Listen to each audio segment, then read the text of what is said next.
ما ينظرون الا صيحة واحدة، وہ بس ایک ہی چیخ کے انتظار میں ہے. تأخذهم، جو انہیں آ پکڑے گی، وهم يخصمون، اور وہ جھگڑ رہے ہوں گے. یعنی قیامت تو اچانک آئے گی اور لوگ آپس میں بحثیں کر رہے ہوں گے، وہ آ کے سب کو سمیٹ لے گی. فلا يستطيعون توصية، قیامت اس حال میں آئے گی کہ وہ اپنے پیچھے والوں کے لیے وصیت بھی نہ کر سکیں گے، اچانک آئے گی. ولا الى اہلہم یرجعون، اور اپنے گھر والوں کی طرف واپس بھی نہ آ سکیں گے. اس وقت نہ تو وہ پلٹ سکتے ہیں، نہ ہی اپنے مال متاع کے بارے میں کچھ وصیت کر سکتے ہیں کہ کس کو کیا دیں. بس جب اس کو آنا ہوتا ہے وہ آ جاتی ہے. اس لیے انسان کا کام کیا ہے؟ پہلے سے ہی تیار ہو. وہ حقیقت جسے کوئی نہیں ٹال سکا، نہ کوئی غریب نہ امیر، نہ کوئی ولی نہ پیغمبر، وہ جب آتی ہے تو آ جاتی ہے. اس لیے ہم سب کے لیے جو سمجھنے کی بات ہے وہ یہ کہ اس کے آنے کی تیاری رکھیں. Alhamdulillah, we have heard Surah Yasin and its meanings, and the tafsir was done so well. I think all of us were so much concentrating that we didn't want that to end. In brief, Dr. Hashmi has mentioned that Surah Yasin is the most read surah by the Muslims, and it is recommended to read often as well. But the basic reason for that is so that we understand that when we repeatedly read it, we can understand and pay some attention to the meanings, what Allah subhanahu wa ta'ala is trying to convey to us. But if we don't understand and keep on reading, yes, of course, we'll get the sawab of the surah, because every word we read of the Quran, we do get sawab. But it will be extra sawab if we understand and do fikr and think about what Allah subhanahu wa ta'ala is trying to convey to us. Dr. Hashmi also explained about the most important ayat of the Surah Yasin, which carried the meaning that Allah subhanahu wa ta'ala is reminding human beings that after death we will be brought to life again. Everything people do is being recorded. About what they have been sending, the impressions are also recorded. And this is a very scary thing for all of us, I guess. You know, every second the things gets recorded, and as Dr. Hashmi said, not just the actions but the reactions as well, and the impressions as well. And she took quite a while to explain all that, what action means, what reaction means, and what impression means. With the technology and with the discoveries of lots of things, we can imagine how it will be retrieved again on the day of the Qiyamah. In these days, with the discovery of DNA as well, people are retrieving so many things even after burial of dead bodies and digging out those bones and all that. So we can imagine how the amal and asar will be retrieved as well. And if you keep thinking about that, it's very scary. Dr. Hashmi also emphasized about the amal that we need to leave behind, like ilm is good knowledge, and pious children, and deeds that we leave behind, like building a mosque. Even the minor things that we do that can benefit human beings and can benefit especially the Muslims. And she used the minor example of a soap that could have been provided by any one of us. How many of us have thought of that? I guess nobody did. So these are the things that we need to think about, with a sincere mind. The impressions that we leave, and when the impressions are seen by other generations, and when they try to copy it, then as well the rewards get added. The person who does that action, the reward that that person reaps is added to the initiator of the good act. And similarly, bad acts, if we leave behind bad acts or bad impressions, and if people copy those actions or bad actions, then also the sins get multiplied as well. So that's very scary too. And Dr. Hashmi used the example of Habil and Qabil. When Qabil killed Habil, he was the first murderer on earth. And since then, so many murders have happened, and Qabil has got all the sins added to his deeds. So that's how it is for good deeds as well as for bad deeds. The other thing that impressed me very much, as it is mentioned in Surah Yasin, and Dr. Hashmi explained as well, that Allah looks for the tiny bit of iman with quality. So the quality is very important as well. She also mentioned about fable that is mentioned in Surah Yasin about a community where prophets were sent and people were not accepting the prophets, and there was this man who sort of came running and he believed in the prophets, and he reasoned out why we shouldn't believe these prophets. All they are asking is to believe in one God. So he proclaimed his belief and asked the other people in the community to believe as well, but they did not. And instead they killed him. And when he was killed, Allah subhanahu wa ta'ala straight away put him in heaven with all the pious Muslims of the previous generation and the prophets. So he was so happy being amongst them that even then he wished that the people of his community would know how Allah subhanahu wa ta'ala has rewarded him. If we find it difficult to believe about his existence, then in the surah, Allah subhanahu wa ta'ala is asking us to look for his signs on the earth. Gardens of fruits and the springs of water that Allah subhanahu wa ta'ala has created, the light and darkness that comes one after another, and how the planets are revolving in their circles, that they don't have any accidents, contrary to how we drive on the roads, I guess. Day and night run after each other, but neither able to catch the other.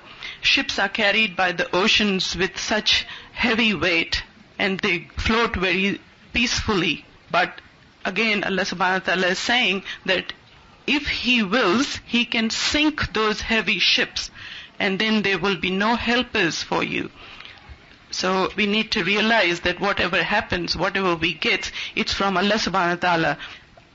Allah asks humans to concentrate on these signs and understand who created those. Qiyamah has been questioned during all times, during all prophets, that the people wanted to know when the Qiyamah will come. But instead of going into those details, it is better for us to be prepared for that Qiyamah. We need to prepare for it so that we don't get the punishment and anger of Allah subhanahu wa ta'ala. آیت number 51. وَنُفِخَ فِي الصُّورِ فَإِذَا هُمْ مِنَ الْأَجْدَاثِ إِلَى رَبِّهِمْ يَنْسِلُونَ قَالُوا يَا وَيْلَنَا مَنْ بَعَثَنَا مِنْ مَرْقَدِنَا هَذَا مَا وَعَدَ الرَّحْمَنُ وَصَدَقَ الْمُرْسَلُونَ إِنْ كَانَتْ إِلَّا صَيْحَةً وَاحِدَةً فَإِذَا هُمْ جَمِيعٌ لَدَيْنَا مُحْضَرُونَ فَالْيَوْمَ لَا تُظْلَمُ نَفْسٌ شَيْئًا وَلَا تُجْزَوْنَ إِلَّا مَا كُنْتُمْ تَعْمَلُونَ إِنَّ أَصْحَابَ الْجَنَّةِ الْيَوْمَ فِي شُغُلٍ فَاكِهُونَ هُمْ وَأَزْوَاجُهُمْ فِي ظِلَالٍ عَلَى الْأَرَائِكِ مُتَّكِئُونَ لَهُمْ فِيهَا فَاكِهَةٌ وَلَهُمْ مَا يَدَّعُونَ سَلَامٌ قَوْلًا مِّن رَّبٍّ رَّحِيمٍ وَامْتَازُوا الْيَوْمَ أَيُّهَا الْمُجْرِمُونَ أَلَمْ أَعْهَدْ إِلَيْكُمْ يَا بَنِي آدَمَ أَلَّا تَعْبُدُوا الشَّيْطَانَ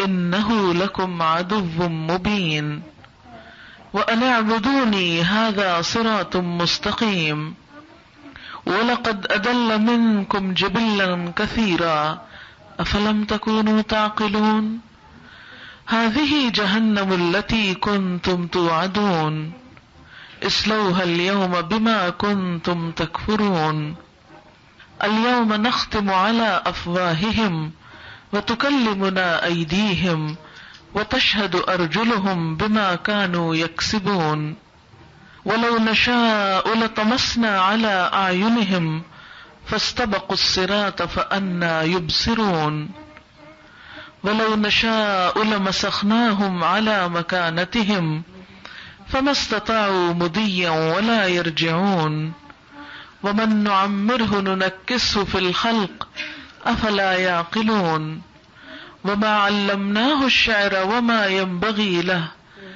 ان هو الا ذکر وقرآن مبین لینذر من کان حیا ویحق القول علی الکافرین اولم یروا انا خلقنا لهم مما عملت ایدینا فهم لها مالکون وذللناها لهم فمنها ركوبهم ومنها يأكلون وَلَهُمْ فِيهَا مَنَافِعُ وَمَشَارِبُ أَفَلَا يَشْكُرُونَ وَاتَّخَذُوا مِن دُونِ اللَّهِ آلِهَةً لَعَلَّهُمْ يُنصَرُونَ لَا يَسْتَطِيعُونَ نَصْرَهُمْ وَهُمْ لَهُمْ جُندٌ مُحْضَرُونَ فَلَا يَحْزُنْكَ قَوْلُهُمْ إِنَّا نَعْلَمُ مَا يُسِرُّونَ وَمَا يُعْلِنُونَ أَوَلَمْ يَرَ الْإِنسَانُ أَنَّا خَلَقْنَاهُ مِن نُّطْفَةٍ فَإِذَا هُوَ خَصِيمٌ مُّبِينٌ وَضَرَبَ لَنَا مَثَلًا وَنَسِيَ خَلْقَهُ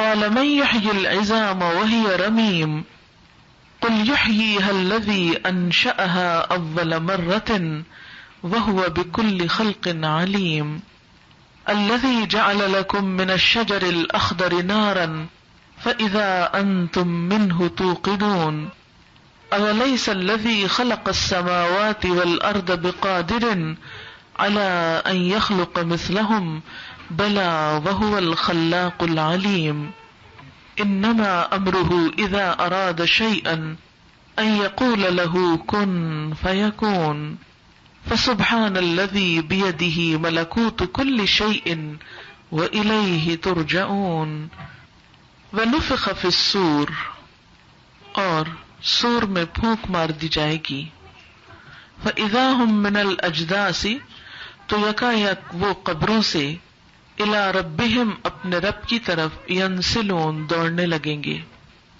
سورۃ یاسین کے اس حصے میں قیامت کا نقشہ بیان کیا گیا ہے کہ جب قیامت آئے گی اور سور پھونکا جائے گا تو لوگ اپنی قبروں سے نکل کر حشر کے میدان کی طرف دوڑنے لگیں گے۔ قرآن پاک میں سور کا لفظ کئی مرتبہ اور کئی موقعوں پر بولا گیا ہے۔ ایک سور تو وہ ہوگا کہ جسے سن کر سب لوگ گھبرا جائیں گے اور بالآخر ختم ہو جائیں گے اور ہر چیز فنا ہو کر رہ جائے گی۔ اس کے بعد جب اللہ تعالیٰ چاہیں گے دوبارہ اپنی ساری مخلوق کو زندہ کرنا تو دوبارہ سور پھونکا جائے گا۔ اسی سور کا یہاں پر ذکر ہے کہ دوبارہ جب سور پھونکا جائے گا فَإِذَا هُم مِّنَ الْأَجْدَاثِ تو وہ اپنی قبروں سے نکلیں گے۔ اجداث کا لفظ جدس کا جمع ہے اور جدس کا معنی ہوتا ہے پرانی قبر جس کے نشان بھی مٹ چکے ہوں۔ تو اس سے کیا پتہ چلتا ہے کہ انسان مرنے کے بعد جو قبروں میں جائیں گے اور قبریں بھی پرانی ہو جائیں گی، بوسیدہ ہو جائیں گی، ملیا میٹ ہو جائیں گی، ان کے نشان بھی ختم ہو جائیں گے، کسی کو یہ بھی نہیں یاد رہے گا کہ یہاں کوئی قبریں تھیں بھی کہ نہیں، انسان بالکل زمین کے اندر مٹی بن جائیں گے، تو بھی اللہ تعالیٰ اپنی قدرت سے ان سب کو دوبارہ پیدا کر لے گا اور جیتے جاگتے انسانوں کی شکل میں وہ اٹھ کھڑے ہوں گے۔ اس بات کو اللہ تعالیٰ قرآن پاک میں بارش کے برسنے کے بعد زمین سے نباتات کے اگنے سے بھی تشبیہ دیتے ہیں کہ جیسے زمین سے پودے نکل آتے ہیں، اور ہم سب جانتے ہیں کہ پودے بھی زندگی رکھتے ہیں اگرچہ ان کی زندگی ہم سے مختلف ہے، اسی لیے جب ان کو توڑ دیا جاتا ہے تو مرجھا جاتے ہیں، مر جاتے ہیں۔ اسی طرح انسان کے جسم سے جب جان نکل جاتی ہے تو انسان بھی ختم ہو جاتا ہے۔ پتے پودے بھی آپ نے دیکھا ہوگا کہ گل سڑ کے دوبارہ زمین میں مٹی کے ساتھ پھر شامل ہو جاتے ہیں، اسی کی کھاد بن جاتے ہیں۔ اسی طرح انسان بھی۔ تو پانی پڑنے سے بارش کے خاص طور پر زمین سے طرح طرح کی نباتات پھر اگاتی ہے۔ اسی طرح اللہ تعالیٰ جب سور پھونکیں گے تو انسان دوبارہ زمین سے گویا اگ آئیں گے۔ الی ربہم ینسلون اپنے رب کی طرف دوڑنے لگیں گے۔ ینسلون کا لفظ نسل سے نکلا ہے، نسل کہتے ہیں اوپر سے نیچے آنے کو۔ آپ تصور میں لائیں کہ جیسے کوئی پہاڑ سے اتر رہا ہو تو وہ چلتے چلتے بھی تیز ہو جاتا ہے، کیونکہ اوپر سے نیچے آتے وقت چال میں تیزی آ جاتی ہے، تو وہ اپنے رب کی طرف دوڑنے لگیں گے۔ دوڑتے ہوئے سب لوگ حشر کے میدان میں حساب کتاب کے لیے جمع ہوں گے۔ قالو وہ کہہ رہے ہوں گے یا ویلنا ہائے کم بختی ہماری، ہائے افسوس ہم پر، من بعثنا کس نے اٹھا دیا ہم کو، من مرقدنا ہمارے سونے کی جگہوں سے. یہ ہم جو سوئے پڑے تھے، کیونکہ موت اور نیند ایک دوسرے سے ملتی جلتی چیز ہے، تو یہ ہمیں ہماری قبر سے کس نے اٹھا دیا؟ کہا جائے گا ھذا ما وعد الرحمن، یہ وہ چیز ہے جس کا رحمان نے وعدہ کیا تھا کہ تمہیں مرنے کے بعد اٹھایا جائے گا. جیسے ہر روز ہم سونے کے بعد جاگ اٹھتے ہیں، ایسے ہی لمبی نیند یعنی موت کے بعد بھی انسان اٹھ کھڑے ہوں گے. وصدق المرسلون، اور پیغمبروں نے سچ کہا تھا، ان کی بات بالکل سچ تھی جو یہ خبر انہوں نے آ کر دی تھی. ان کانت الا صیحۃ واحدہ، وہ تو بس ایک ہی چیخ ہوگی، ایک ہی آواز ہوگی، یعنی اللہ تعالیٰ کو اٹھانے کے لیے بار بار نہیں بلانا پڑے گا. جیسے آپ اپنے بچوں کو جگانے کے لیے کئی دفعہ آواز دیتے ہیں جب جا کر وہ ہوش میں آتے ہیں، لیکن اس روز قیامت کے دن کچھ بار بار نہیں کہنا پڑے گا. الا صیحۃ واحدہ، بس ایک چیخ کافی ہوگی، ایک پکار کافی ہوگی. فاذا هم جميع لدينا محضرون، تو جب وہ سارے کے سارے ہمارے پاس حاضر کر دیے جائیں گے. فَالْيَوْمَ لَا تُظْلَمُ نَفْسٌ شَيْئًا، تو آج کسی جان پر کچھ بھی ظلم نہ کیا جائے گا، کسی بھی انسان کے ساتھ زیادتی نہ ہوگی. شَيْئًا، کچھ بھی. وَلَا تُجْزَوْنَ، اور نہ تم بدلہ دیے جاؤ گے، اِلَّا مَا كُنْتُمْ تَعْمَلُونَ، مگر وہی جو کچھ تم عمل کرتے رہے، جو کرتے رہے ہو وہی تم پاؤ گے، جو ساتھ لائے ہو وہی استعمال کرو گے. ان اصحاب الجنت اليوم فی شغل فاکہون، آج جنت والے شغل میں مزے کر رہے ہوں گے، یعنی اپنے کاموں میں مشغول ہوں گے، خوشیاں منا رہے ہوں گے. ہم و ازواجہم، وہ اور ان کی بیویاں، علی الارائک، مسندوں پر، متکئون، تکیے لگائے ہوئے ہوں گے. آج ان کے آرام کا دن ہے، اس لیے کہ دنیا میں وہ اللہ کے راستے میں کام کر کر کے تھک گئے تھے، انہوں نے اچھے کاموں میں اپنی زندگی تھکا دی تھی، لہذا آج اس کے بدلے میں یہاں وہ آرام کر رہے ہیں.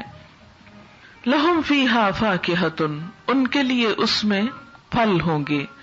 وَلَهُمْ مَا يَدَّعُونَ، اور ان کے لیے وہ سب کچھ ہوگا جو بھی وہ طلب کریں گے، جس چیز کا بھی وہ آرڈر کریں گے، جس چیز کی خواہش کریں گے، تمنا کریں گے، آرزو کریں گے، وہ چیز فوری طور پر ان کے پاس پہنچ جائے گی، گویا وہ رب العالمین کے مہمان ہوں گے.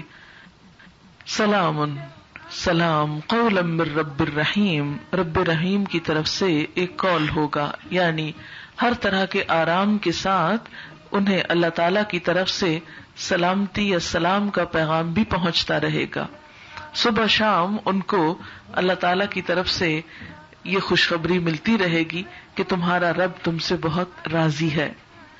ظاہر ہے کہ یہ خوشخبری اسی شخص کو مل سکتی ہے جو دنیا میں اپنے رب کو راضی کرنے کی کوشش کرے. وَامْتَازُوا الْيَوْمَ أَيُّهَا الْمُجْرِمُونَ، اور آج چھٹ کر الگ کھڑے ہو جاؤ اے مجرم لوگو، اے مجرم لوگو آج تم الگ ہو کے کھڑے ہو جاؤ. کیوں؟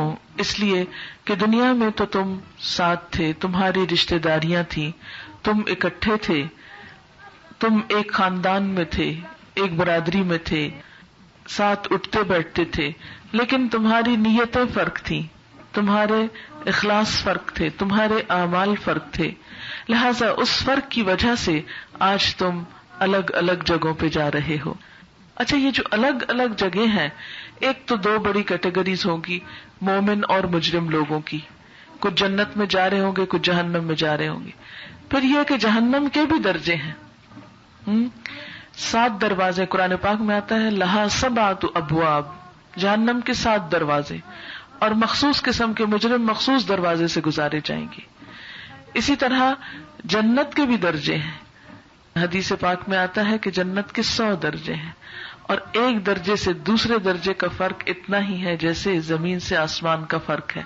آپ نے فرمایا جیسے تم زمین سے اپنے اوپر ستاروں کو دیکھتے کہ کتنے اونچے ہیں، ایسے ہی جنت میں جو لوگ جائیں گے وہ اپنے اعمال کے اعتبار سے مختلف قسم کے مرتبے پائیں گے. جتنے اعلیٰ درجے کے کسی کے عمل ہوں گے، جتنے اچھے ہوں گے، جتنی زیادہ خالص ہوں گے، اس کو اتنا ہی بلند مرتبہ ملے گا. اور اسی طرح یہ زمین اور آسمان کے درمیان تو ہمیں ایک سٹیپ نظر آتا ہے، لیکن وہاں 100 سٹیپس ہوں گے، 100 درجے ہوں گے جس میں لوگ عالیشان بلندیوں پر ہوں گے. دیکھیے دنیا میں ہم کچھ بھی پانے کے لیے، بلکہ دوسروں کے مقابلے میں زیادہ پانے کے لیے زیادہ محنت اور کوشش کرتے ہیں، اور ہماری تمنا یہ ہوتی ہے کہ ہم آگے نکل جائیں. دین کے معاملے میں بھی ہمیں آگے نکلنے کا شوق ہونا چاہیے. صرف اتنا کہنا کہ چونکہ ہم مسلمان ہیں، کلمہ پڑھ رکھا ہے، اس لیے جنت میں چلے ہی جائیں گے، تو یہ کافی نہیں. کیا دنیا میں ہم یہ کہتے ہیں کہ ٹھیک ہے آج کا کھانے کو ہے ہمارے پاس، کیا فکر ہے، کل آئے گی تو کل دیکھ لیں گے، کل پھر کمائی کر لیں گے؟ نہیں، ہم آج کی نہیں 100 سال بعد تک کی سوچتے ہیں. صرف اپنی نہیں، اپنے آنے والے بچوں اور ان کی نسلوں کی بھی سوچتے ہیں. لیکن جنت کے معاملے میں ہم صرف کلمہ پڑھ کے مسلمان ہونے کو ہی کافی کیوں سمجھتے ہیں؟ ہمیں کیوں نہیں شوق کہ اس کے اعلیٰ ترین درجوں پر جا پہنچے؟ اور ظاہر ہے جو جتنی کوشش کرے گا، تگ و دو کرے گا، بھاگ دوڑ کرے گا، اتنا ہی اعلیٰ مقام پائے گا. اور دوسری طرف مجرم لوگ خواہ دنیا میں مومنوں کے ساتھ رہتے ہوں گے، قیامت کے دن الگ کر دیے جائیں گے. دوستوں کے درمیان بھی اس دن جدائی پڑ جائے گی، حقیقی قریبی رشتہ دار بھی الگ کر دیے جائیں گے. ایک اور جگہ پر آتا ہے فلا انساب بینہم، کوئی رشتہ داریاں نہیں رہیں گی. یوم یفر المرء من اخیہ، جس دن بھاگ جائے گا انسان اپنے ہی بھائی سے، وامہ اپنی ماں سے، وابیہ اور اپنے باپ سے، وصاحبتہ اپنی بیوی سے، وبنی اپنے بیٹے سے. یعنی یہ قریبی رشتے جو ہیں یہ بھی انسان کو اجنبی لگیں گے اور انسان ان سے بھی دور بھاگ جائے گا. لا یسأل حمیم حمیما، کوئی دلی دوست کسی دلی دوست کو پوچھے گا بھی نہیں. یبصرونہم، وہ ایک دوسرے کو دکھائے جائیں گے، وہ سامنے نظر آئیں گے، لیکن کوئی نہیں پوچھے گا. سب کے درمیان جدائیاں پڑ جائیں گی. یومئذ یتفرقون، ایک دوسرے سے الگ ہو جائیں گے. کیوں؟ اس لیے کہ اس روز ہر شخص کا درجہ اس کے عمل اور کوشش کے مطابق الگ کر دیا جائے گا. اس وقت اللہ تعالیٰ فرمائیں گے الم آہد الیکم، کیا میں نے تم سے وعدہ نہ لیا تھا، یا بنی آدم، اے آدم کے بچوں، اللہ تعبدوا الشیطان، کہ شیطان کی عبادت نہ کرنا. ابھی شیطان کی عبادت کیا چیز ہے؟ ہم شیطان کے نام کی نماز تھوڑی پڑھتے ہیں، لیکن ہماری نمازوں میں، نیکیوں میں، نیکی کے کاموں میں شیطان جب شامل ہو جاتا ہے تو وہ دراصل اللہ کی خوشی نہیں، وہ شیطان ہی کی عبادت ہو جاتی ہے. یا کوئی بھی کام جو ہم شیطان کی مرضی کا کرتے ہیں گویا وہ اس کی عبادت کا کرتے ہیں. اس سے مراد یہ نہیں کہ ہم شیطان کے نام پہ صدقہ دیتے ہیں یا شیطان کے نام پر کوئی قرآن پڑھتے ہیں، لیکن جب نیتوں میں خرابی ہوتی ہے اور شیطان کے وسوسے کے مطابق کام ہونے لگتے، خواہ وہ نیکی کے کام ہی کیوں نہ ہو، اللہ تعالیٰ اپنے لیے اسے قبول نہیں کرتا بلکہ وہ شیطان کے حصے میں چلے جاتے ہیں. اور ویسے بھی عبادت جو ہے وہ اطاعت کا معنی رکھتی ہے اور ساری زندگی کے اعمال پر محیط ہے. انہ لکم عدو مبین، بے شک وہ تمہارا کھلا دشمن ہے. وان اعبدونی، اور یہ کہ میری عبادت کرو. ھذا صراط مستقیم، یہ سیدھا راستہ ہے. وَلَقَدْ أَضَلَّ مِنْكُمْ جِبِلًّا كَثِيرًا، اور البتہ تحقیق اس نے تم میں سے ایک بڑی مخلوق کو گمراہ کر دیا. بہت سارے لوگ اسی کے پیچھے لگ گئے، اس کے بہکاووں میں آ گئے، اس کی باتوں میں آ گئے. أَفَلَمْ تَكُونُوا تَعْقِلُونَ، کیا تم عقل نہیں رکھتے تھے؟ تمہاری عقل کام نہیں کرتی تھی؟ یعنی اگر کسی کے پاس دین کی تعلیمات نہیں بھی پہنچی تو اللہ نے ہر شخص کو عقل دی ہے کہ اچھے اور برے کو پہچان لے. کیا تم پہچان نہ سکے تھے کہ سیدھا راستہ کون سا ہے؟ هذه جہنم، یہ ہے جہنم، التی کنتم توعدون، جس کا تم وعدہ دیے جاتے تھے. دنیا میں تم کو بتایا جاتا تھا کہ اگر تم نے غلط کام کیے تو یہ جہنم تمہارا ٹھکانہ ہوگی. اصلوها اليوم، اس میں آج داخل ہو جاؤ.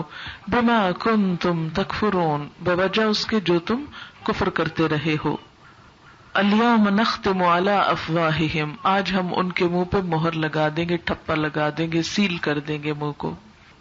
اب دیکھیں کہ دنیا میں انسان غلط کام کرتا ہے اور غلط کام کرنے کے بعد جب اس سے پوچھا جاتا ہے تو وہ زبان سے صفائی پیش کر دیتا ہے اور بہانے بنا دیتا ہے اور عذر پیش کرتا ہے، لیکن قیامت کے دن منہ بند کر دیا جائے گا اور انسان کو اپنے حق میں اپنے دفاع میں بولنے نہ دیا جائے گا۔ وَتُكَلِّمُنَا أَيْدِيهِمْ، ان کے ہاتھ ہم سے کلام کریں گے، ہاتھ بولیں گے کہ ان ہاتھوں سے انسان نے کیا کچھ غلط کام کیے، کیا حرام اٹھایا، کیا رکھا، کیا لیا دیا۔ وَتَشْهَدُ أَرْجُلُهُمْ، اور ان کے پاؤں بول پڑیں گے، وہ گواہی دیں گے کہ یہ شخص کہاں کہاں گیا تھا، کس کس جگہ، اس کی ایفرٹس کیا تھی، اس کی کوششیں کیا تھی۔ بات یہ ہے کہ ہاتھ اور پاؤں کا خاص طور پر ذکر اس لیے ہے کیونکہ انسان کی جتنے بھی کوششیں یا کام ہوتے ہیں یا وہ چل کے ہوتے ہیں یا وہ ہاتھوں سے ہوتے ہیں موسٹلی، یعنی ساری ایکٹیویٹی ان دو اعضاء کے ساتھ ہی ہوتی رہتی ہے۔ بما کانوا یکسبون، بوجہ اس کے جو بھی وہ کمائی کرتے رہے۔ وَلَوْ نَشَاءُ لَطَمَسْنَا عَلَىٰ أَعْيُنِهِمْ، اگر ہم چاہیں تو ہم ان کی آنکھیں موند دیں، یعنی ان کا منہ فلیٹ کر دیں، ان کے گناہوں کی وجہ سے ان کا چہرہ بگاڑ دیں۔ فَاسْتَبَقُوا الصِّرَاطَ، پھر وہ رستے کی طرف جائیں، فَأَنَّىٰ يُبْصِرُونَ، تو رستہ کہاں سے دکھائی دے، انہیں کچھ بھی سمجھ نہ آئے۔ لیکن یہ ہماری رحمت ہے کہ ہم ان کو دنیا میں جینے کے لیے چھوڑے ہوئے ہیں۔ وَلَوْ نَشَاءُ لَمَسَخْنَاهُمْ عَلَىٰ مَكَانَتِهِمْ، اگر ہم چاہتے تو ہم ان کو ان کی جگہ پر ہی مسخ کر کے رکھ دیتے۔ مسخ ہوتا ہے شکلوں کا بگاڑنا، مثلاً انسانوں کا بندر بن جانا، جیسے بنی اسرائیل کو بندر بنا دیا گیا تھا، پگ کی شکل میں کچھ قوموں کو بنا دی گئی، مختلف اور اسی طرح کے جانوروں کی شکل میں، جیسے جیسے جس قوم کے اعمال تھے ان کو سزا کے طور پر ویسی ہی شکل میں ڈھال دیا گیا۔ فرمایا کہ انسان کیوں نہیں ڈرتا غلط کام کر کے، وہ کیوں بھول جاتا ہے کہ اللہ تعالیٰ چاہے تو ان گناہوں کے عوض اس کی شکل بگاڑ دے۔ علی مکانتہم، ان کی جگہوں پر، جہاں بیٹھے ہیں جہاں رہتے ہیں وہیں پر۔ فمستطاعوا مضیا، پھر حال یہ ہو کہ وہ چل ہی نہ سکے، اپنی جگہ سے اٹھ کے کہیں جا بھی نہ سکیں۔ ولا یرجعون، اور نہ ہی وہ لوٹ سکیں۔ ومن نعمرہ ننکسہ فی الخلق، اور جس کو ہم لمبی عمر دیتے ہیں ہم اس کی ساخت ہی پلٹ دیتے ہیں، وہ پھر سے بچہ بن جاتا ہے۔ افلا یعقلون، کیا وہ عقل نہیں رکھتے کہ اس دنیا کی کوئی بھی چیز پرماننٹ نہیں، مستقل نہیں، ہر چیز چینج کی طرف جا رہی ہے، نہ جوانی باقی رہتی ہے، نہ زندگانی باقی رہتی ہے، نہ مال و دولت باقی رہتا ہے، نہ ماحول، نہ موسم، کوئی بھی چیز ہمیشہ ایک جگہ نہیں رہتی۔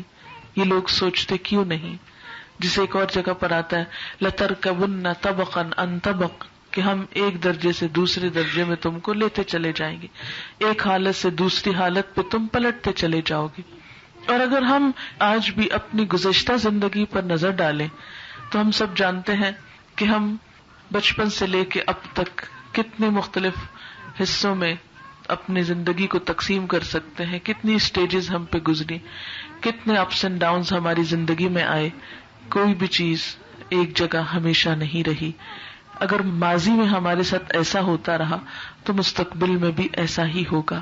اور جیسے زندگی کے اندر مختلف چینجز آتے ہیں، پھر اسی طرح مرنے کے بعد بھی کئی امتحانات ہیں۔ جب ہم آ رہے تھے یہاں پر تو کبھی ہم گاڑی میں بیٹھتے، کبھی ہم جہاز میں بیٹھتے، کبھی ایک ٹرمینل سے دوسرے پہ جاتے، کبھی کچھ کر رہے، پھر دوسری فلائٹ لے رہے، پھر امیگریشن پہ کھڑے ہیں، پھر باہر نکل رہے ہیں، تو سارا وقت جو خیال میرے ذہن پہ غالب رہا وہ موت کا تھا۔ میں نے کہا بالکل اسی طرح جب مرنا ہے تو اب یہ جان نکل رہی ہے، اب کفن دیا جا رہا ہے، اب قبر میں اتارا جا رہا ہے، اب منکر نکیر آ رہے ہیں، اب اس کو حساب دے رہے ہیں، پھر پتہ نہیں کتنے سال وہاں رہنا ہے، پھر اس کے بعد دوبارہ اٹھایا جائے گا، پھر حشر کے میدان میں لایا جائے گا، پھر وہاں حساب کتاب ہوگا، پھر اس کے بعد اعمال نامے تولے جائیں گے، پھر پل صراط کی طرف لایا جائے گا، پھر ایک اور پل سے گزارا جائے گا، اور پھر اس کے بعد آخری انجام سامنے آئے گا۔ میں نے کہا کتنا لمبا سفر ہے، کتنا لمبا، اور تیاری کیا ہے۔ اب تو ایک ایک چیز پلٹ پلٹ کے دیکھتے ہیں، کہیں پاسپورٹ نہ چھوٹ گیا ہو، ویزا تو صحیح ہے، کوئی چیز رہ نہ گئی ہو، کوئی استعمال کی ضرورت کی چیز پیچھے نہ رہ گئی ہو، چھوٹی چھوٹی چیزوں کے بارے میں فکر، اوہ فلاں چیز رکھ لی، فلاں رکھ لی۔ میں نے کہا بالکل اسی طرح ہمارا آخرت کا بھی سفر ہے، اور کچھ پتہ نہیں کہ اس سفر سے پہلے وہ سفر پیش آ جائے، لیکن اس کے لیے کیوں نہیں ہم سوچتے؟ نمازیں پوری کر کے رکھ لی، روزے پورے ہیں، زکوٰۃ سب دے دی ہے، حج کا فریضہ ادا ہو گیا ہے، رشتہ داروں کے حقوق دے دیے ہیں، قرض اور امانتیں لوٹائی ہوئی ہیں، وعدے پورے کیے ہوئے ہیں، اللہ تعالیٰ نے جو ہم پہ فرائض عائد کیے ہیں وہ سب ادا کیے ہوئے ہیں، وہاں کے لیے بھی تو یہ سارا کچھ ساتھ ہونا چاہیے. آج تو یہ تسلی ہے کہ چلے جہاں جا رہے ہیں، اگر کوئی چیز گھر میں رہ بھی گئی تو وہاں پوری ہو جائے گی، ضروریات رہتی نہیں اور وقت گزر جاتا ہے. دنیا میں انسان کے پاس ہو یا نہ ہو ٹائم پاس ہو جاتا ہے. آپ دیکھیں مختلف لوگوں کا سٹیٹس مختلف ہوتا ہے. کچھ لوگوں کے پاس زندگی گزارنے کی ہر ضرورت موجود ہوتی ہے، لیکن کچھ لوگوں کے پاس کچھ بھی نہیں ہوتا اور دونوں ہی گزار جاتے ہیں. لیکن آخرت کے امتحان میں وہ لوگ انتہائی بدقسمت رہ جائیں گے کہ جن کے پاس اپنا کچھ نہیں ہوگا، کیونکہ بیٹی بھی کچھ نہیں دے گی، بیٹا بھی نہیں دے گا. اگر ماں باپ یہ مانگے کہ بچوں کچھ ہمیں بھی دے دو تو وہ اپنی اپنی قبر میں پڑے، کوئی کسی کا پوچھے گا بھی نہیں، آ کے کوئی کسی کی ضرورت پوری نہیں کرے گا، کوئی کسی سے گلا شکوہ بھی نہیں کر سکے گا. وہاں کے لیے ہم سب کیا پیک کر کے رکھے ہوئے ہیں، کیا تیار کر رکھے ہوئے، کس کے سہارے پر بیٹھے ہیں، کون دے گا؟ کوئی نہیں. ہمیں آج تیار کرنا ہے، آج اپنے لیے خود کچھ کوشش کرنی ہے. آج ہم دوسروں کے لیے جیتے ہیں، دوسروں کے لیے محنت کر کر کے اپنے آپ کو تھکاتے رہتے ہیں، لیکن خود کو فراموش کر دیتے، اپنی ضروریات کو بھول جاتے ہیں. ہمیں اپنے لیے بھی ٹائم نکالنا ہے، اپنی عبادت کے لیے ٹائم نکالنا ہے، اپنی ذمہ داریوں کو نبھانے کے لیے، اپنے فرائض کو پورا کرنے کے لیے. ہمیں یہ عذر نہیں کرنا کہ ہمارے شوہر چونکہ کوآپریٹ نہیں کرتے اس لیے ہم یہ کام نہیں کر سکتے، اور چونکہ ہمارے بچے ساتھ نہیں دیتے اس لیے ہم فلاں نیکی کا کام نہیں کر سکتے، چونکہ ہماری یہ مجبوری ہے اس لیے ہم اس کام سے باز نہیں آ سکتے. نہیں، جو کچھ بھی ہے اللہ نے جو فرض عائد کیا، فرض کا مطلب ہوتا ہے قطعی چیز کہ بس یہ تو ایسی ہی ہے، اس کو نہیں تبدیل ہونا. اگر تم نہیں اس کو کرو گے تو پوچھ ہوگی، نرمی ہو یا سختی، ہلکے ہو یا بوجھل، آسانی ہے یا مشکل، کرنا ہی کرنا ہے، کیونکہ duty is duty. Being a Muslim جو ڈیوٹیز ہم کو دی گئی ہیں ان ڈیوٹیز کو پورا کرنا ہی ہوگا. پھر اللہ تعالیٰ فرماتے ہیں وَمَا عَلَّمْنَاهُ الشِّعْرَ، اور ہم نے آپ کو شعر نہیں سکھائے، یعنی یہ قرآن ہے، شعر و شاعری نہیں، کوئی مشغلے کی باتیں نہیں، دل کا بہلاوا نہیں. وَمَا يَنبَغِي لَهُ، اور آپ کے لیے جائز بھی نہیں کہ آپ لوگوں کو آ کے شعر و شاعری سنائیں. ان هو الا ذکر، یہ تو ایک یاد دہانی ہے. یہ قرآن کیا ہے؟ تذکیر. باتیں سب پتہ ہوتی ہیں ہم کو، لیکن یہ بار بار پڑھنے کی ضرورت کیوں ہوتی ہے؟ کہ پھر سے ایک ریمائنڈر ہو. وقرآن مبین، اور ایک واضح قرآن، کھلی کھلی کتاب جس میں سب سمجھ میں آتا ہے کہ کیا صحیح ہے اور کیا غلط. لینذر، یہ کیوں آیا ہے؟ تاکہ خبردار کرے، ڈرائے. کس کو؟ من کان حیا، جو بھی زندہ ہے. ہر زندہ انسان کو خبردار کرنے کے لیے، جگانے کے لیے آیا ہے. وَيَحِقَّ الْقَوْلُ عَلَى الْكَافِرِينَ، اور کافروں پر حجت ثابت ہو جائے. جو نہیں مانتے ان کو بھی ایک دفعہ پتا چل جائے کہ اللہ تعالیٰ چاہتے کیا ہے.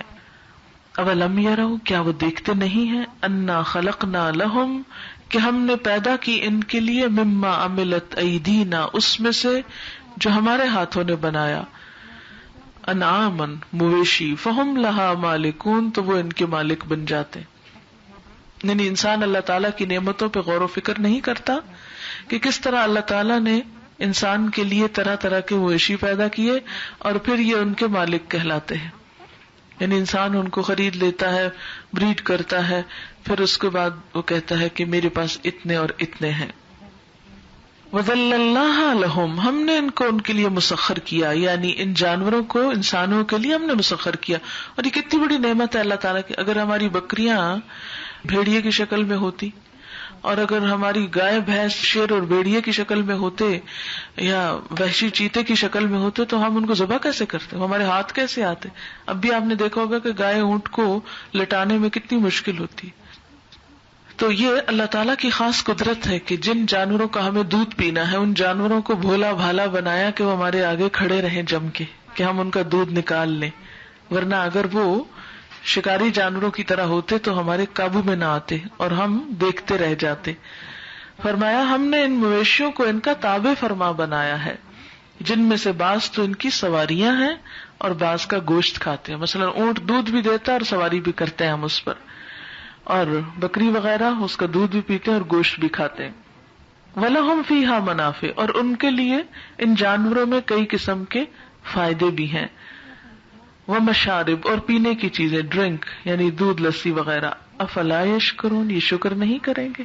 یعنی اللہ تعالیٰ ہم سے کیا چاہتے ہیں کہ میری یہ نعمتیں استعمال کرو لیکن میرے بندے بن کے رہو، میرا شکر ادا کرو. اور ہمارے لیے یہی بڑی مشکل ہے کہ ہم چاہتے ہیں کہ ہم لے کر بس پھر آزاد ہو جائیں، پلٹ کے نہ پوچھیں کہ کس نے دیا. وَاتَّخَذُوا مِن دُونِ اللَّهِ آلِهَةً، اور انہوں نے اللہ کے سوا کچھ الہ بنا رکھے ہیں اور سہارے تلاش کر رکھے ہیں. لعلہم ینصرون، شاید کہ وہ مدد کیے جائیں گے. تو یہ ان کی خام خیالی ہے، اللہ کے سوا کوئی نہیں جو پھر تمہاری بدعمالیوں کے بعد تمہاری مدد کو آئے. لا یستطیعون نصرہم، ان میں ان کی مدد کی طاقت ہی نہیں. وہم لہم جند محضرون، لیکن پھر بھی مشرکین ان کے لیے حاضر باش لشکری ہیں. یعنی یہ الہ یا یہ معبود ان کی نہ دنیا میں کچھ مدد کر سکتے ہیں اور نہ آخرت میں، بلکہ الٹا یہ ان کو خود سنبھالنے پڑتے ہیں. آپ دیکھیں کہ جیسے ایک مندر کے اندر بتوں کو لا کے رکھنا پڑتا ہے، ان کی صفائی کرنی پڑتی ہے، ان کو سیدھا کرنا پڑتا ہے، ان کے اوپر سے مکھیاں، مچھر، مٹی، ہر چیز جھاڑنی پڑتی ہے. فرمایا کہ جو ان سے خدمت لے رہے ہیں وہ ان کی کیا مدد کریں گے. مثلاً ایک بچہ جس کو آپ پال رہے ہیں، اٹھا رہے ہیں، رکھ رہے ہیں، تو وہ اتنا کمزور ہے، وہ آپ کو کیسے سہارا دے سکتا ہے. اسی طرح یہ پتھر کے بت تو بچوں سے بھی زیادہ کمزور ہیں کہ خود اپنے آپ کو بنا بھی نہیں سکتے، تو یہ تمہیں دیں گے کیا، ان پر کیوں امیدیں ہیں. فلا يحزنك قولهم، تو نہ غمگین کرے تجھ کو ان کی بات. یعنی کفار جو تھے وہ آپ کی تبلیغ پر، آپ کی اس تعلیم پر مذاق اڑاتے تھے. فرمایا آپ ان کی باتوں کا غم نہ کریں. یہ ہر دور میں ایسا ہوتا آیا ہے کہ جو انسان بھی اچھائی کی طرف چلنے لگے لوگ اس کا مذاق اڑاتے ہیں اور اس کو بے وقوف کہتے ہیں. فرمایا ان کی باتوں پہ غم نہ کرو. انا نعلم ما یسرون وما یعلنون، ہم جانتے ہیں جو کچھ وہ چھپاتے ہیں اور جو کچھ وہ اعلانیہ کہتے ہیں. جو ان کے دلوں میں بغض اور حسد ہے وہ بھی ہم کو پتا ہے، اور جو وہ سامنے بول کے کہہ دیتے ہیں وہ بھی ہم جانتے ہیں. آپ ان کی باتوں کی تو پرواہ نہ کریں. یہاں ایک بہت اہم زندگی گزارنے کا اپنے فائدے کا اصول دیا گیا ہے کہ لوگوں کے طرز عمل کے تابع خود کو نہ کرو. یہ تو لوگوں کی غلامی ہو گئی نا. جیسا لوگ چاہتے ہیں ویسا ہم پہنتے ہیں، جیسا لوگ چاہتے ہیں ویسا ہم بولتے ہیں، جیسا لوگ چاہتے ہیں ویسے ہم رہتے سہتے ہیں، چاہے ہماری زندگی میں کتنی مشکل اور مشقت ہو. لوگوں سے ڈر ڈر کے اپنی تباہی کرتے ہیں. نہیں، ہمیں لوگوں کے ساتھ احسان تو کرنا ہے، ان کا خیال تو کرنا، ان کے ساتھ اچھا سلوک تو کرنا ہے، لیکن خود کو فرما بردار اللہ ہی کا بنانا ہے. کام وہ کرنے ہیں جو اللہ کو راضی کر سکے. اولم یر الانسان، کیا انسان دیکھتا نہیں ہے، انا خلقناہ من نطفۃ، کہ ہم نے اس کو ایک نطفے سے بنایا ہے. فاذا هو خصیم مبین، تو جب وہ یکا یک کھلم کھلا جھگڑالو بن گیا ہے. یعنی انسان خود کو دیکھے تو صحیح کتنے باریک کیڑے سے پیدا ہوا اور باتیں کیسی کرتا ہے، بحثیں کیسی کرتا ہے، اللہ تعالیٰ کے مقابلے میں آتا ہے، سرکشی کرتا ہے. وہ ضرب لنا مثلا، اور اس نے ہمارے لیے مثالیں بیان کی. وہ نسی خلق، اور اپنی پیدائش بھول گیا. یعنی اللہ تعالیٰ کے بارے میں طرح طرح کی باتیں بناتا ہے اور اپنے بارے میں بھول گیا کہ خود کیا چیز تھا. قال من یحیی العظام وہی رمیم، کہتا ہے ہڈیوں کو کون اٹھا کے زندہ کرے گا جبکہ وہ پرانی ہو گئی. یعنی گویا اسے اللہ کی قدرت کا یقین نہیں، کیا وہ نہیں اٹھا سکتا؟ اپنی پیدائش کو کیوں بھول گیا؟ تمہاری ہڈیوں کو کس نے بنایا تھا؟ پہلے تم کیا چیز تھے؟ یہ تمہیں جو جسم ملا یہ کہاں تھا؟ جس رب نے تمہارے جسم کی یہ ہڈیاں جوڑ کے رکھ دی، اس رب کے لیے دوبارہ ان ہڈیوں کو بنانا آخر مشکل کیوں ہے؟ قل، کہہ دیجئے، یحییھا الذی انشأھا اول مرہ، زندہ کرے گا ان کو وہی جس نے ان کو پہلی مرتبہ بنایا ہے.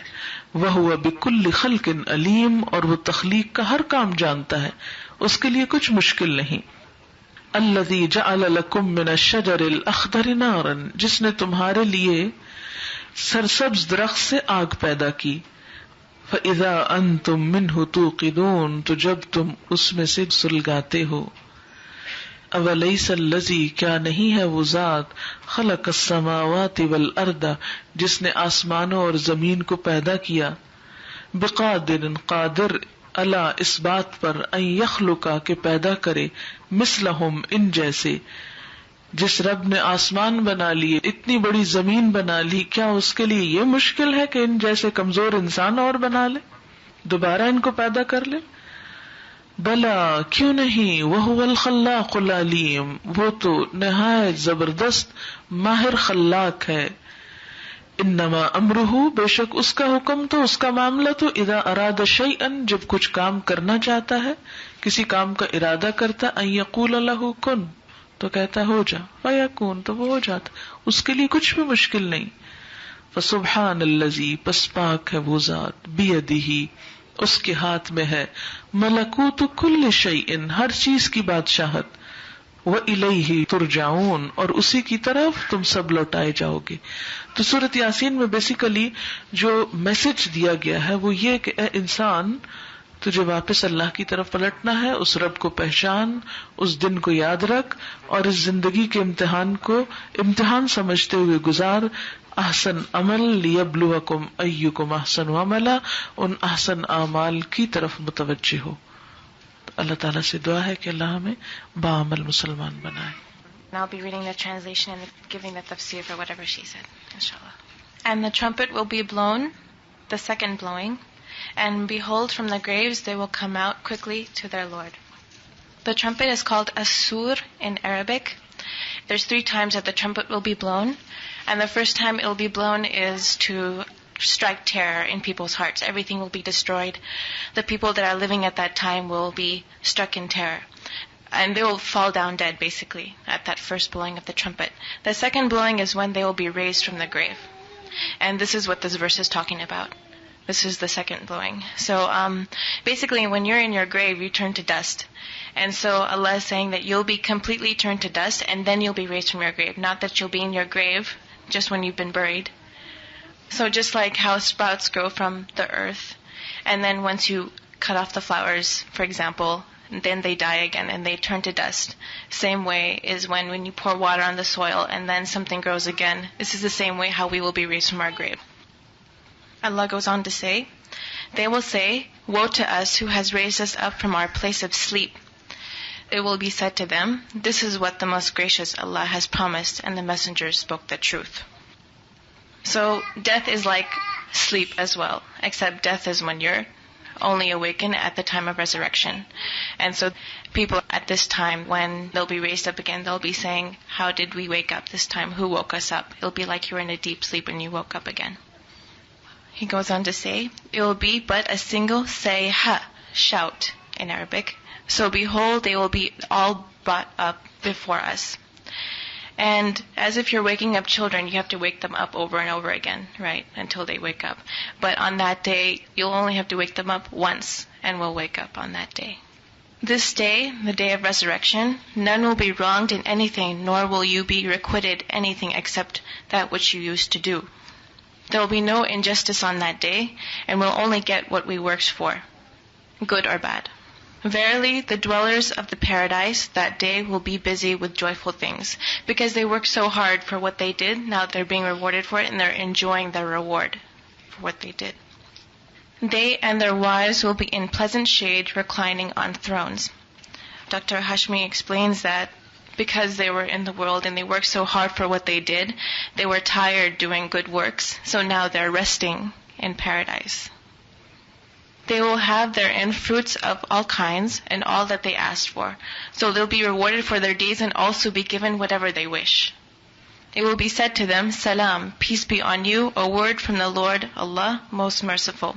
So Allah's peace will be descending upon them morning and evening, just like they praised Allah morning and evening. It will be said, and O you, mujrimeen, the criminals or polytheists, the sinners, get you apart this day from the believers. Everybody who's gathered on that day will be mixed, the good and the bad. So on that day, when the judgment starts, the good will be separated from the bad. Just like in the world, good and bad were together. But on that day, the intentions were different, and so the intentions will be judged separately. Allah says, "Did I not command you, O children of Adam, that you should not worship Shaitan? Verily, he is a plain enemy for you."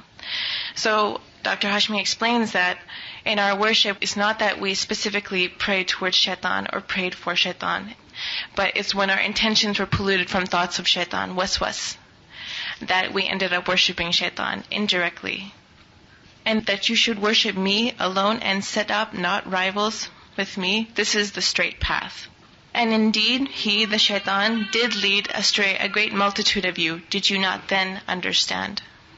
This is hell which you are promised. Burn therein this day, for that you used to disbelieve. This day we shall seal up their mouths, and their hands will speak to us, and their legs will bear witness to what they used to earn.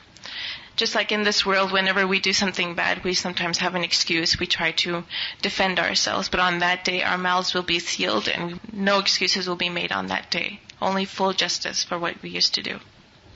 And if it had been our will, we would surely have wiped out their eyes so that they would struggle for the path. How then would they see? Dr. Hashmi explains that if Allah willed, He would have sealed our eyes so that we could not have seen the straight path. He could have blocked all the paths for going on the straight path, but it was from His mercy that He opened all these doors, that we were able to come to Islam, that we were able to understand the deen. This is all by His mercy. And He whom we grant long life, we reverse him in creation, weakness after strength. Will they not then understand? So a person who is strong or has a long life, they'll return as if they were a child on that day. They'll be acting as if they were a child on that day. We go through stages in life, we have ups and downs, and this is what this ayah is talking about. This is referring to Muhammad sallallahu alaihi wasallam. We have not taught him poetry, nor is it suitable for him. This is only a reminder and a plain, this Qur'an. And that word may be justified against the disbelievers. Do they not see that we have created for them of what our hands have created, the cattle, so that they are their owners? Allah has created all of these provisions for us, and then on top of that, we claim that we are its owners. We own it. We have this many cattle. We have this and this and this. We don't give thanks to the one who created these things for us. And we have subdued them unto them for us, so that some of them they may have riding for, and some that they may eat. So, for example, camels and cows, we can eat their meat, and we can also ride on them, things like that. So Allah has provided all of these things, and He's made them submissive to us. For example, if they were of a very dangerous nature, for example, we would probably not be able to slaughter them, would probably not be able to milk them either, made them subdued to us. So this is also another blessing we should acknowledge. And they have other benefits from them, and they get milk to drink. Will they not then be grateful? So Allah is telling us that I provided you all of these things. All I want you to do is use them properly and to give thanks for it. Be thankful to me. And they have taken besides Allah, hoping that they might be helped. Allah is referring to here about idol worship, that we worship other idols and things like that. Taking care of an idol is like taking care of a kid. And so a kid is already so weak, how can they help us? And it's the same thing about idols. They can't even create themselves. And we're going to them for help and we worship them. So He's telling us this is very illogical. Why do you fall into this trap? And they cannot help them, but they will be brought forward as a troop against those who worship them. So the idols will be a witness against us for worshiping them. They'll be turned against us just like we were worshiping them. They won't help us at all, and they'll be against us on top of that. So let not their speech then grieve you, O Muhammad sallallahu alaihi wasallam. Verily we know what they conceal and what they reveal. Whenever we do some sort of good work, there's always someone there to make fun of us or to be jealous of us. So Allah is telling us here that I know what's in their hearts, I know what they reveal and what they conceal. So this is also very good advice in our dealings with others as well. That we should not depend on what other people say, and we should not be slaves to other people, meaning, they dress like this, I should dress like this as well. So we should remember that whatever goods we do, we should take care of people, and we should only do it for the pleasure of Allah, not to please other people. Does not man see that we have created him from nutfa? Yet behold, he stands forth as an open opponent. And he puts for us a parable and forgets his own creation. He says, who will give life to us, to these bones after they have been rotten and have become dust? And so this is how man argues. Man doesn't think about what he himself was created from. And then he in turn argues with Allah on top of that. And he mocks Allah for creating him. They don't think about, Allah created us the first time, that He does have the ability to resurrect us again and put our bones together again. He who produces for you fire out of the green tree, when behold you kindle therewith. Is not he who created the heavens and the earth able to create the like of them? Yes, indeed, he is the all-knowing, the supreme creator. Verily, his commands, when he intends a thing, is only that he says it be, and it is. So Allah is proving us to us further that yes, he created the whole heavens and the earth. It's not hard for him to create us again. So glorified is he and exalted above all that they associate with him, and in whose hands is the dominion of all things, and to him you shall be returned. So the essence of Surah Yasin is Allah is reminding us that Allah created us. We have to do our duty to him. We have to continue to do good works and to remember that day when everything will be held accountable and nothing will be left untouched. اب ہم لوگ سوالات کے لیے شروع کرتے ہیں. اگر جو انہوں نے پڑھا ہے اس سے متعلق کوئی سوالات ہیں تو آپ جلدی جلدی اس کو کر لیجئے. سورۃ یاسین کے بارے میں بہت سی روایات مشہور ہیں. مثلا یہ قرآن کا دل ہے، اسے قریب المرگ شخص پر پڑھو وغیرہ، لیکن سند کے لحاظ سے کوئی روایت صحت کے درجے کو نہیں پہنچتی. بہرحال لوگ پڑھتے ہیں اور مردے کے قریب ادھر ادھر کی بحثوں کے کرنے کی بجائے قرآن پاک کا پڑھا جانا زیادہ بہتر ہے. شخص جس کی ایمان لا کر قتل کیا گیا، ایمان لانے پر جس کا قتل ہوا اور وہ جنت immediately he was able to see جنت. ہم لوگ یہ بھی سیکھے ہیں کہ only after the جب day of resurrection after resurrection decision ہوگا نا، تو یہ سمجھ میں کلیریفائی آپ ذرا کر سکتے ہیں. اس میں یہ ہے کہ شہید کے لیے حدیث میں آتا ہے کہ خون کا پہلا قطرہ زمین پہ گرتے ہی یعنی جنت کا دروازہ اس کے لیے کھل جاتا ہے، اور جو ہی وہ اس کی روح نکلتی ہے تو فوراً جنت میں پہنچا دی جاتی ہے. ایک اور حدیث میں آتا ہے کہ سبز پرندوں کے اندر ان کی روحیں جنت کے باغوں کی سیر کرتی رہتی ہیں اور عرش کے نیچے کندیلوں میں آ کے بیٹھ جاتی ہیں.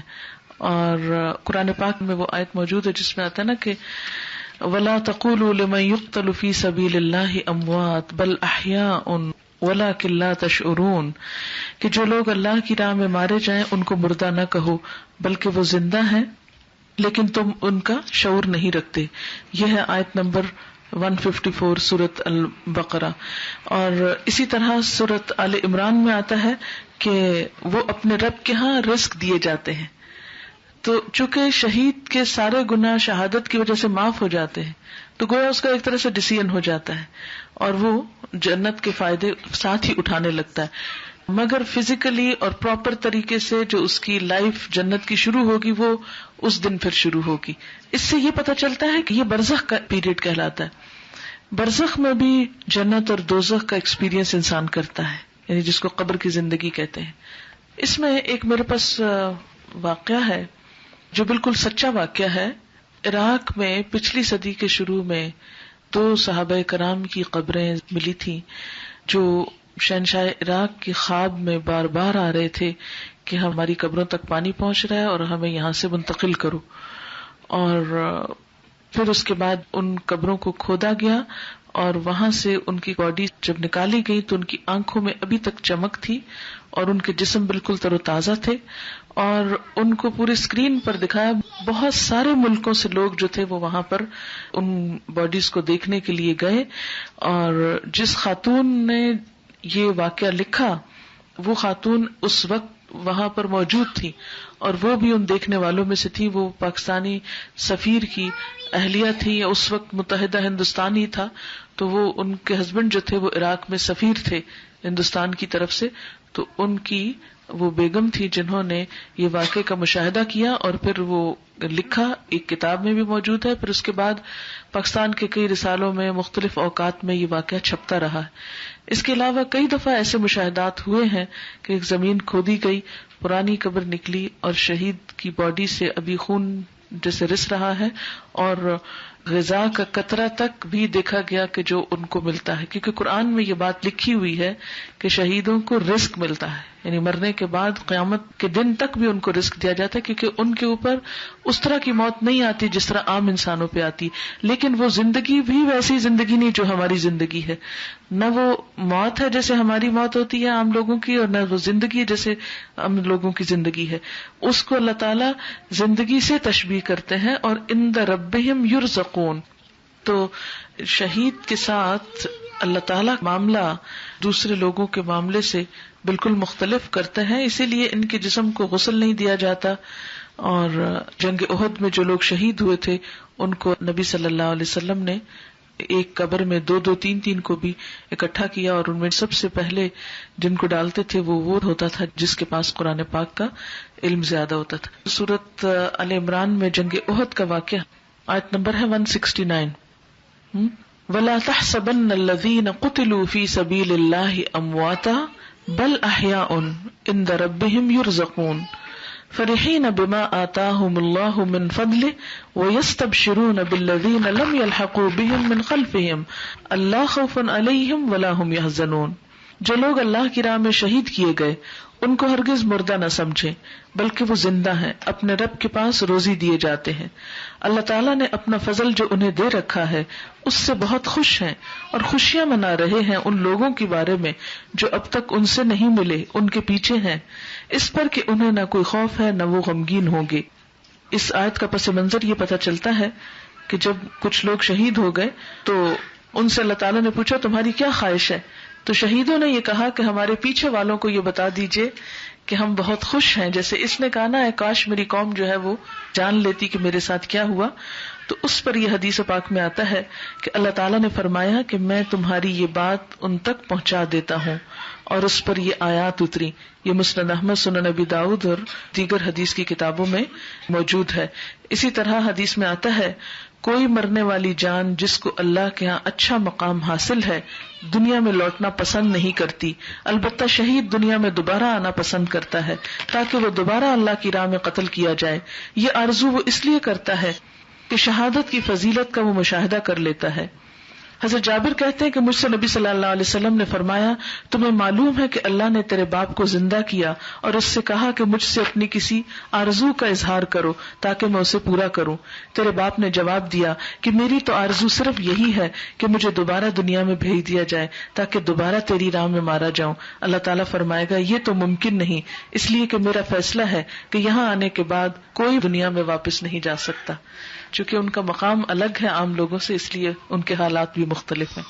لیکن جو دوسری طرح سے بھی کہتے ہیں کہ پانی میں اگر اور کوئی ناک منہ سے خون، پیٹ کی بیماری میں فوت ہونے والا، ڈوب کے مرنے والا، کوئی چھت گر کے دب کے مرنے والا، کئی قسم کے لوگوں کو شہید کہا گیا ہے. لیکن شہید کی طرح ان کے ساتھ یعنی اچھا معاملہ کیا جاتا، مگر جو اصلی شہید ہیں وہ وہی ہیں جو اللہ کی راہ میں مارے جائے. یعنی ایک شہادت کی موت اور ایک شہید ہونا ہے.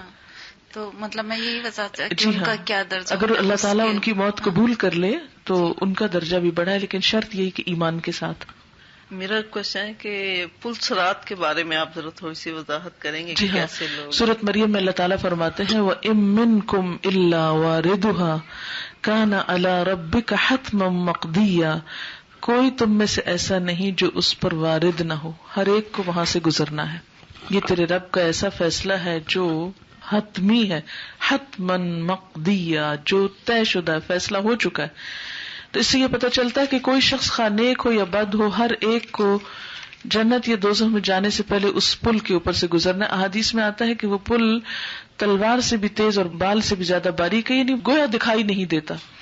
پھر احادیث میں یہ بھی آتا ہے کہ کچھ لوگ اس پل سے جب گزریں گے تو ہوا کی تیزی کے ساتھ، کچھ اونٹوں جیسے دوڑتے ہوئے، کچھ ویسے عام انسان کی دوڑ سے، کچھ بجلی کی تیزی کے ساتھ. تو مجھے ایسے فیل ہوتا ہے کہ جیسے کوئی لفٹ میں تیز رفتار لفٹ کے ذریعے جا رہے ہیں، کچھ جیسے جہاز میں اڑتے ہوئے جا رہے ہیں، کچھ ویسے بھاگتے ہوئے جا رہے ہیں. تو بہرحال ہر شخص اپنے اعمال کے اعتبار سے اس پل سے گزرے گا، لیکن گزرنا سب کو ہے. جو لوگ دوزخ میں جانے والے ہوں گے وہ اس پل سے آگے نہیں جا سکیں گے کہ وہ جہنم کے اوپر ہوگا لگا ہوا، تو اسی کے اندر گر جائیں گے. اور جنت میں جانے والے آگے جائیں گے. اچھا، جب جنت میں جانے والے پار کر جائیں گے، آگے جا کر ایک اور قنطرہ ہوگا، اس کے اوپر جا کر سب جنتیوں کے آپس کے بدلے چکا دیے جائیں گے. کسی نے کسی کا کچھ لیا دیا، مطلب ویسے بہت اچھے ہیں مگر کسی کا کوئی ایسا حق مارا کہ وہ اس کا دل خفا ہے، تو وہاں ان کے دلوں کو دھو کے اور پھر اندر بھیجیں گے، جب کوئی پھر کدورت اور بغض اور کوئی چیز باقی نہیں رہے گی. پھر ہمیشہ جنت میں خوش ہی خوش رہیں گے. ورنہ تو یہ ہے کہ اگر دل میں کوئی دوستوں کے ساتھ پہنچ، کیونکہ انسان ہے نا، انسان کو بعض اوقات دل پہ اختیار نہیں ہوتا. مثلاً جیسے ہند مسلمان ہو گئی تھی، لیکن آپ صلی اللہ علیہ وسلم فرمائے کہ اس کو میرے سامنے نہیں لاؤ، اس لیے کہ اس نے میرے چچا کو مارا اور اس نے کلیجہ چبایا، تو وہ بات یاد آ جاتی ہے مجھ کو. میرا کوشچن ہے کہ اعمال نامے کے بارے میں آپ نے بات کی. اعمال نامہ جب لکھا جاتا ہے روز کا روز، جب آخرت میں ہمیں ملے گا تو اس سے پہلے معافی بھی تو ہے نا، کہ اللہ میاں کہتا ہے کہ جو گناہ کرتے ہو معافی مانگو، میں معاف کروں. پھر بھی اس دن وہ کھلا جائے گا یا وہ اس دن؟ جی، اس میں یہ ہے کہ دو چیزیں ہیں. ایک تو یہ ہے کہ جب انسان معافی مانگ لیتا ہے اپنے گناہوں کی تو اللہ تعالیٰ معاف کر دے تو وہ اعمال نامے سے ہٹا دیے جاتے ہیں، ان کا وزن نہیں ہوگا. یہ بالکل ایسے ہی جیسے آپ اپنا کمپیوٹر کھولتے ہیں نا تو اس میں بہت سی ونڈوز آتی ہیں، مگر کچھ ایکٹیو ہوتی ہیں، کچھ ان ایکٹیو ہوتی ہیں نا. آپ اس پہ کلک کرتے ہیں تو وہ کہتے ہیں کہ یہ ایکٹیو نہیں ہے، یعنی ورکنگ نہیں ہے، لیکن وہ شو ہو رہی ہوتی ہے نا، وہ نظر آ رہی ہوتی ہے اوپر بار پہ، لیکن اس کا فنکشن نہیں اس میں رہتا. قرآن پاک کی ایک سورت ہے سورۃ زلزال، اس میں آتا ہے کہ جو ذرے برابر نیکی کرے گا وہ دیکھے گا اور جو ذرے برابر برائی کرے گا وہ دیکھے گا. یعنی اس کو دکھایا تو جائے گا کہ یہ کیا تھا تم نے. یہ الگ بات ہے کہ جن گناہوں کی معافی ہو جائے پھر وہ اس ونڈو کی طرح ان ایکٹیو ہو جائیں کہ یہ تھے تو صحیح لیکن اللہ نے حساب سے ساکت کر دیے. اور اسی طرح نیکی کے کام بسا اوقات کیے جاتے ہیں مگر نیت کی خرابی اور حسد اور بخل اور بغض اور اس طرح کی بہت سی برائیاں جو ہیں وہ اعمال کو کھوکھلا کر دیتی ہیں، ضائع کرتی چلی جاتی. تو وہ بھی انسان دیکھے گا اور پھر حسرت کرے گا، اچھا یہ میں نے کیا تھا اور میری ان کرتوتوں کی وجہ سے یہ سب ضائع ہو گیا. وہ ونڈو بھی ان ایکٹیو ہو جائے گی. تو اس لیے ہمیں دونوں طرح پھر سوچنا ہے کہ اگر غلطیاں ہو گئی تو معافی مانگ لیں تو انشاءاللہ وہ ان کا وزن نہیں ہوگا، کیونکہ سورۃ الاعراف میں آتا ہے والوزن یومئذ الحق، وزن اس دن بالکل برحق ہے، اعمال کا وزن لازمی ہونا ہے. ہاں فاما من ثقلت موازینہ، جس کے وزن بھاری ہوئے فہو فی عیشۃ راضیہ، وہ دل پسند عیش میں ہوگا، زندگی ملے گی اس کو مرضی کی.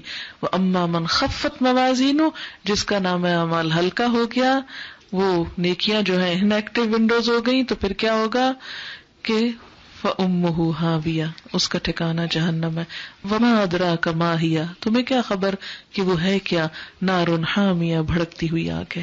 تو اللہ تعالیٰ سے اچھی امید کرنی چاہیے اور یہ دعا مانگنی چاہیے کہ اللہ تو ہماری برائیوں کو ہمارے اعمال سے مٹا دے. اچھا، مغفرت کا معنی بھی کیا ہے؟ غفرہ کا معنی ہوتا ہے ڈھانپ دینا، چیز ہے لیکن چھپا دینا. غفرہ کا لفظی معنی ہے چھپا دینا، کور کر. مثلا اگر یہاں کوئی چیز گر جائے تو ہم عموماً کیا کرتے ہیں، چھپا دیتے ہیں کسی کو نظر نہ آئے، یہ ہے مغفرت. اور اسی طرح فاعف عنا کا لفظ جو ہے ہمیں معاف کر دے تو معافی ہوتی ہے مٹا دینا. اچھا، اسی طرح وصفہ درگزر کرنا، اس طرح مٹانا کہ نشان بھی باقی نہ رہے. تو یہ تینوں لفظ قرآن پاک میں معافی کے لیے آتے ہیں، ڈھانپنے کا بھی، مٹانے کا بھی، اور ایسا مٹانے کا بھی کہ نشان بھی نہ رہے، وہ بھی نظر نہ آئے کہ یہ تھے بھی. تو یہ اللہ تعالیٰ کے بس میں ہے، اختیار میں ہے، جس کے ساتھ جیسا چاہے معاملہ فرمائے. اس کا مطلب ہے کہ جیسے ہمیں سب سے اچھی چیز مانگنا چاہیے تو ہمیں مطلب مغفرت کی بجائے سیدھا معافی مانگنی چاہیے، یا پھر وہ جس سے دونوں چیزیں مانگنی چاہیے، کیونکہ جو بندہ مانگے گا اللہ تعالیٰ وہی عطا کرے گا. جی ہاں انشاءاللہ. اس لیے کہ ہم یہ دعا مانگتے ہیں ربنا ولا تحملنا ما لا طاقت لنا به واعف عنا. یا تھا نا واعف عنا، واعف عنا بالکل پونچھ کے صاف کر دے، مٹا دے. واغفر لنا، اور پھر ڈھانپ بھی دے. یعنی مٹانے کے بعد بھی اگر کوئی نشان رہ گیا تو اس کے اوپر سے پھر کور کر دے کہ بالکل خوبصورت نظر آئے. جیسے کسی کی بچی میں کسی میں کوئی کوتاہی کمی، کہیں کوئی غلطی دیکھ لی تو اس کو ادھر ہی ڈھانپ دیا، آگے نہیں ذکر کیا، تو قیامت کے دن اللہ تعالیٰ ایسے بندے کے عیبوں پہ پردہ ڈال دے گا. یاسین کو قرآن پاک کا دل کیوں کہا جاتا ہے؟ سورۃ یاسین کو قرآن پاک کا دل اس لیے کہا جاتا ہے کہ ویسے یہ روایت ضعیف ہے، لیکن بہرحال آپ نے پوچھا تو میں یہ جواب دے دیتی ہوں. جسے دل کو جسم میں ایک مرکزی حیثیت حاصل ہوتی ہے، اس پر زندگی کا انحصار ہوتا ہے، تو سورۃ یاسین کے اندر اللہ تعالیٰ کی توحید اور اعمال کا وہ بنیادی نقطہ بتایا گیا کہ اگر اس کی اصلاح ہو جائے تو ساری زندگی کی اصلاح ہو جائے نا، ما قدموا و آثارہم کی اصلاح ہو جائے تو سب ہمارے کام ٹھیک ہو جائیں. اگر ہمیں یہ نقطہ سمجھ میں آ جائے نا، سینٹرل پوائنٹ ہے ہماری زندگی کا. سبحانک اللہم و بحمدک نشہد ان لا الہ الا انت نستغفرک و نتوب الیک. والسلام علیکم ورحمۃ اللہ وبرکاتہ.